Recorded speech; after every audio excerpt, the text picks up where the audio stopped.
السلام عليكم ورحمة الله وبركاته. ازيكم؟ يا رب تكونوا بخير. ان شاء الله النهاردة هنخيط بقى ايه الشنطة اللي احنا كنا الفيديو اللي فات قصيناها ورسمناها وطرزناها. ان شاء الله بقى ايه الفيديو ده هنخيطها مع بعض. انا عندي الشنطة بتاعتي اهي. بصوا القماشه دي، طبعا انتوا عارفين ان انا قلت لكم انها بتتنسل، فانا يا اما تعملوها اوفر يا اما لو مش متاح عندكم ترفوها على ايديكم. انا رفيتها كلها، بس ايه هوريكم يعني عملتها ازاي. اول حاجه هنخلي الرسمه كده ايه، نحاول نخليها في النص. هو احنا هنخيط من على الظهر، بس احنا نظبط كده الرسمه. انا بوريكم من على الوش الاول. يعني مثلا ايه، هاخد اشوف قد ايه هنا الحته اللي من هنا. تقريبا كده 2 سنتي حاجه بسيطه، تبقى هي نفس المسافه. لو لقيت دي مش قد دي اظبط كده بحيث ان الرسمه تبقى في الوسط. بعد ما اخيط كده واقلب من على الظهر، يعني انا هخيط من على الظهر بعد ما اقلب من على الوش تبقى الرسمه بتاعتي في الوسط. وهفتح طبعا من هنا دي اللي انا قايله لكم ان انا هتنيها كده، وبرده هديها صف تطريز بالغرزه الفرع زي الايدين بالظبط. هفتح كده لان انا هخيط ايه من على الظهر. انا هقيس بقى ايه، هقيس واظبطها بالظبط واعمل خط كده بالقلم الناحيه دي كده، علشان ايه ده اللي انا هخيطه. انا قلت لكم ان انا ايه هخيطها على ايدي علشان يعني لو اي حد ما عندوش مكنه يعرف يعملها. بصوا بقى انا رفيت الحرف ازاي، بصوا القماشه متنسله ازاي. انا لو اوريكم اللي طلع منها، بصوا طلع مني قد ايه. كل دي فتافيت طلعت، كل دي فتافيت طلعت وانا بسويها. فعشان كده قلت لكم وانا بقصها ما اي زيادات ما نقصهاش، علشان ايه هتتنسل معانا. طبعا الحته اللي انا بعملها بس هي دي اللي اسويها. يعني مثلا ايه، نفترض هبتدي من هنا بقص الحته دي بس كده حته صغيره على قد ما اعملها، وبعد كده اخلص رفيها، اروح مبتديه حته تانية. ليه بقى؟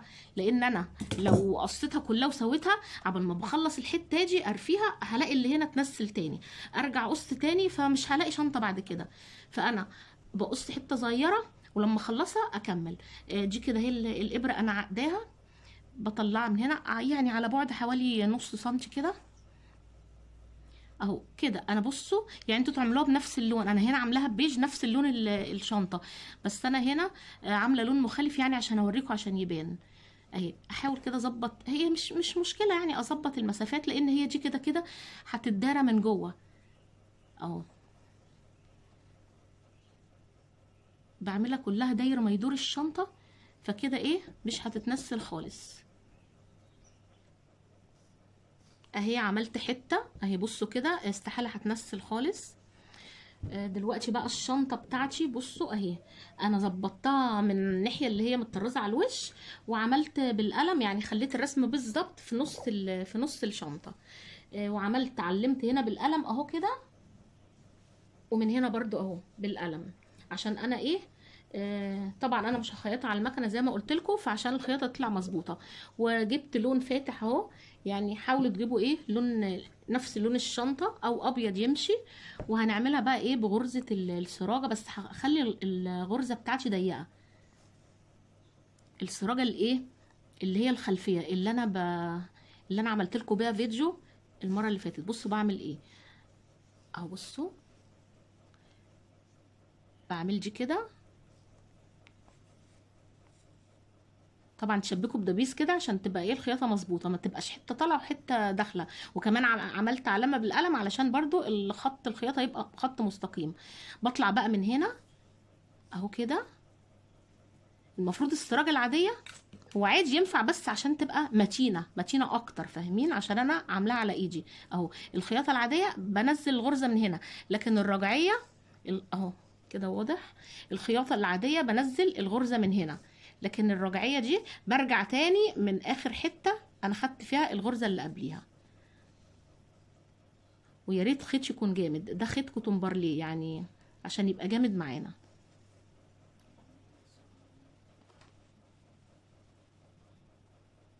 هاخدها كلها كده الشنطه داير ما يدور الخط اللي بالجنب وارضيه الشنطه، وهرجع لكم. انا الحاجات اللي بينفع اعملها مع نفسي بعملها مع نفسي علشان الفيديو ما يبقاش طويل عليكم. انتوا كده ايه عرفتوا الفكرة، ومع نفسكم انتوا بقى ايه تعملوها.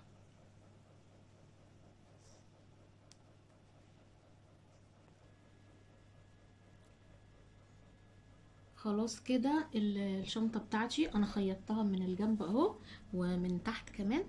بصوا طبعا احنا بعد ما نخلصها هنبقى نفتح الخياطه بتاعت الجنب دي ونكويها، هنبقى نكويها كده عشان تبقى مفروده.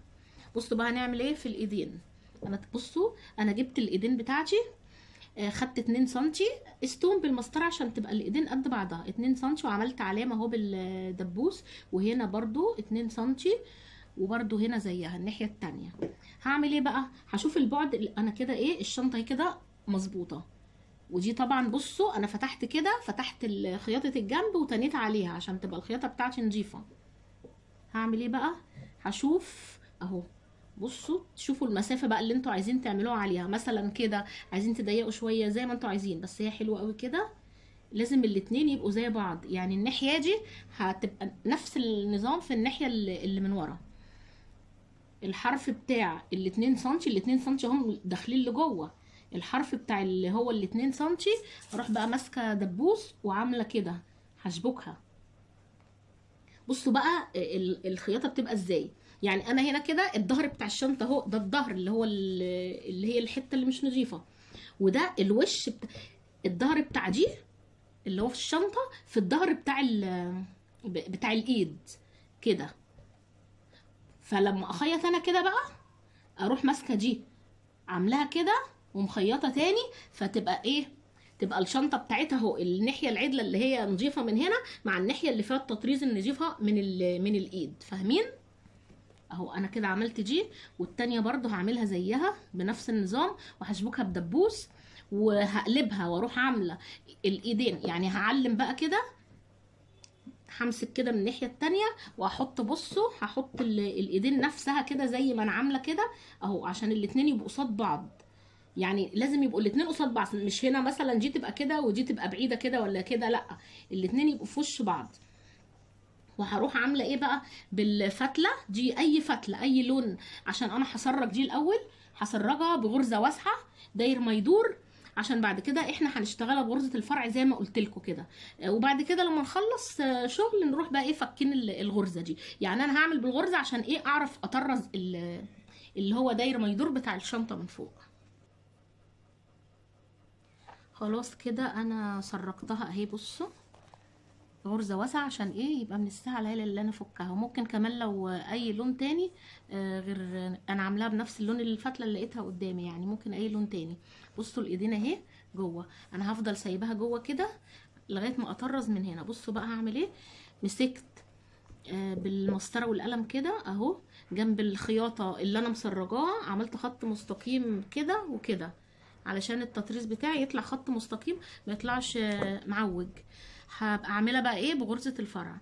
بصوا يعني احنا ايه، انا مش هعملها كده ليه بقى، لان انا هي لما تخلص هتبقى دي كده. بس انتوا ممكن تقولوا طب ليه مش بنعملها كده وبعدين نطرز عليها؟ لا كده من الحته دي هتبقى تخينه قوي والتطريز بتاعي مش هيبقى حلو من عند الحته دي، فانا هفضل سايباها جوه خالص كده وهنساها وهطرز كده. دي هتبقى نازله كده، هطرز بقى كده خالص وبعد ما اخلصها اروح رافعاها بقى. بصوا هنبتدي بغرزه ايه، غرزه الفرع. طبعا احنا خدناها قبل كده. يلا هعمل حته صغيره معاكم اهو، بطلع بال عقد انا. طب بصوا عشان الخيطه بتاعتي تبقى نظيفه هدخل من هنا كده، هدخل الفتله من جوه عشان العقده دي، بصوا العقده دي اهي تبقى متداريه، دخلها كده من جوه. وبعدين اهي الفتله بتاعتي اهي، الابره قصدي طلعتها اهو، انا عاملاها على جوز عشان تبقى تخينه شبه اللي انا عاملاها في الورد. باخد حته كده حوالي نص سنتي اهي،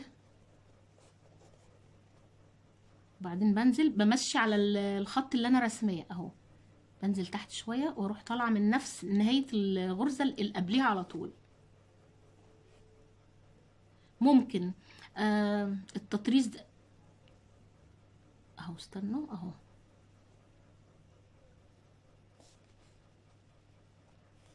ممكن اعملها خط واحد بس كده ولما تخلص هوريها لكم. وممكن بعد ما اخلص ده اعمل واحد تاني كده ويبقوا اتنين. انا عموما هخلص دي وبعدين نشوف في المنظر ايه كده احلى ولا نعمل واحد تاني. هفضل بقى ايه ماشيه داير ما يدور لغايه ما اخلصها، وبعد كده نيجي نشوفها سوا.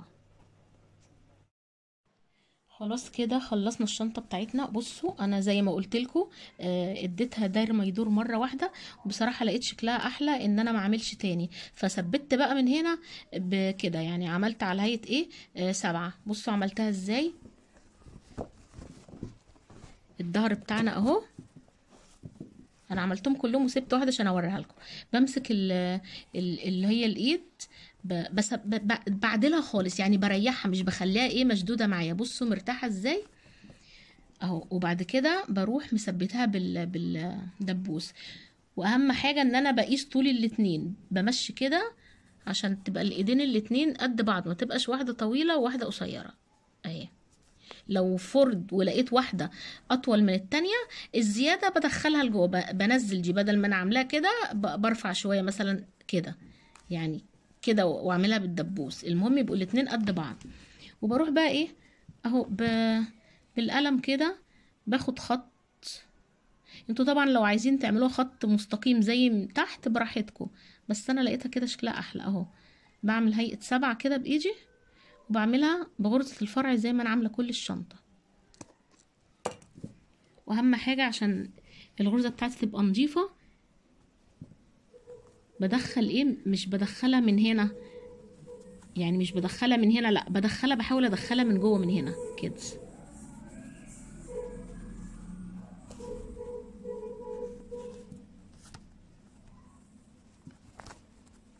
اهي. بروح بقى ايه معلش عشان التصوير بس كده اهو.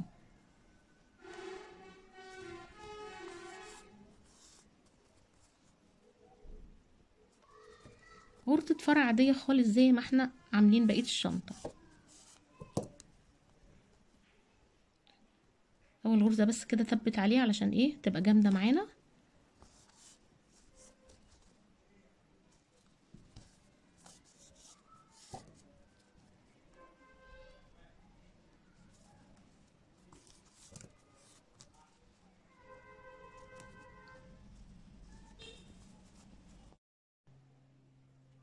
خلاص كده الشنطة بتاعتنا خلصت. عملت الاتنين من ورا هما زي من قدام. هنكويها بقى وتبقى الشنطة بتاعتنا كده خلصت. يا رب تكونوا فهمتوا اللي انا عملته، ويا رب تكون الطريقة سهلة عليكم، وشكلها بجد يعني شكلها جميل وعجبني. واشوفكم بقى ان شاء الله على خير في فيديو جديد، ومع السلامة.